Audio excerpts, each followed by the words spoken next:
So the last few months in this city have been remarkable, and for the first time in a long time, I'm proud of London, Ontario.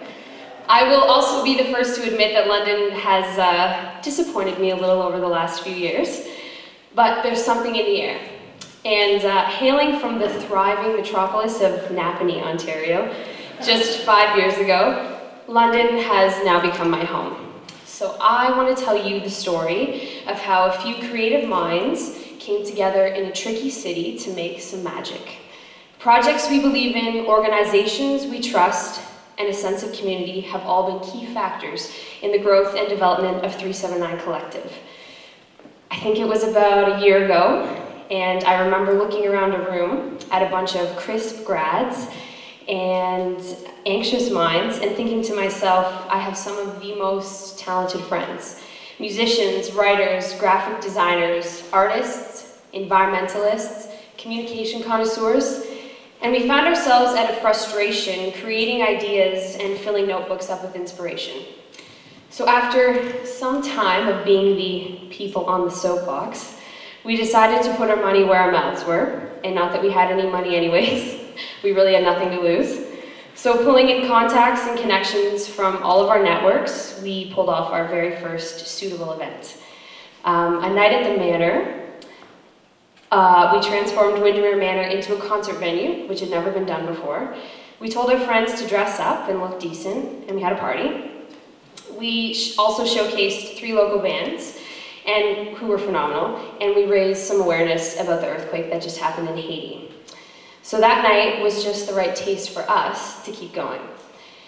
After that, I had heard, thank you Deanne, that you could rent out the Children's Museum. And to be honest, I didn't believe it at first. So we literally drove up one day and I found out that you could.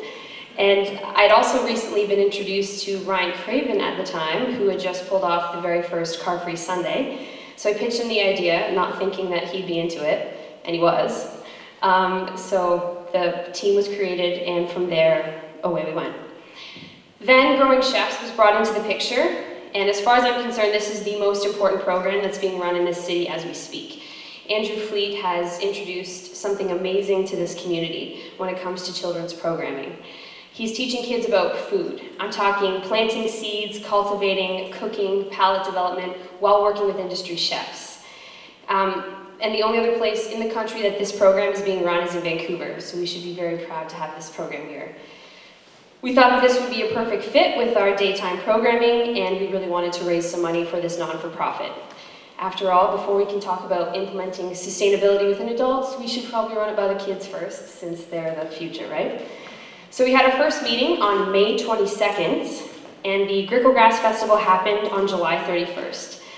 So to date, this project, as an organization, is something we are extremely proud of, and this event would not have been possible without the support and resources from within our community. We had no major sponsorship. We just maxed out some credit cards and called in some favors. During the day of the 31st, we programmed events using our skills as grads and a collective. So we had dance, yoga, arts and crafts, a bicycle workshop, musical performances. We planted the museum's very first vegetable garden, along with all the programming of Growing Chefs. So we had cooking demonstrations that filled the first floor of the museum, while chefs from the industry came in and interacted with the kids. It was a beautiful day. The theme of the festival was inspired by the Dr. Seuss book, The Lorax. We really wanted to remind people that as adults, we can still explore and learn like we did when we were kids. Our marketing structure was framed around these ideas as well. So in the evening, once again, we transformed a space into a concert venue that had never been done before. 8 bands, 3 DJs all over the museum and all the nooks and crannies, with local beer from Rail City Brewery. We received some great feedback moving forward, and we plan to not only have Gricklegrass 2, but we would really love to take this programming nationally. Sustainable living begins with living locally, understanding your surroundings, your city, and most importantly, your surroundings. We're currently living in a time where overconsumption and constant indulging have taken their toll, so it's time for the progressive thinkers and the creative voices to be heard in this city and around the world. Let's put London on the map. Don't be afraid to start your own projects and get involved within the community at whatever capacity you want. You don't have to wait for anybody, because we didn't. On that same note, however, I would like to say that your government on all levels does affect your ability as a community to move forward. And my new favorite quote, thanks to Jon Stewart, is you get the government you deserve. So please vote and take the time to do so, and utilize the mediums that are in your city. Oh my God, I'm out of time. But I do just want to say this. As our dear friend the Lorax said, unless someone like you cares a whole awful lot, nothing's going to get better. It's not. Thanks.